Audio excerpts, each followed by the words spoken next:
தமிழகத்தில் வெப்பம் அதிகரித்து வரும் நிலையில் மக்களுக்கு பொது சுகாதாரத்துறை அறிவுறுத்தல்களை வழங்கியிருக்கிறது. காலை 11 மணி முதல் மாலை 3 மணி வரை குழந்தைகள், கர்ப்பிணிகள், முதியோர் ஆகியோர் வெளியே வர வேண்டாம் என்றும், இணை நோய் உள்ளவர்களும் வீட்டை விட்டு வெளியே வர வேண்டாம் என்றும் தமிழக பொது சுகாதாரத்துறை அறிவுறுத்தல்களை வழங்கியிருக்கிறது. வெப்ப அலையிலிருந்து தற்காத்துக் கொள்ள வழிகாட்டு நெறிமுறைகளை சுகாதாரத்துறை வெளியிட்டிருக்கிறது.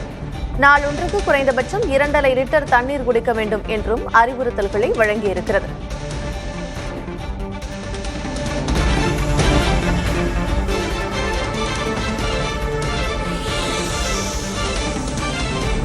இரண்டு நாட்கள் அதிக வெயிலில் இருந்தால் ஹீட் ஸ்ட்ரோக் ஏற்பட்டு சிறுநீரகம் செயலிழக்க வாய்ப்பிருப்பதாக தமிழக பொது சுகாதாரத்துறை எச்சரிக்கை விடுத்திருக்கிறது.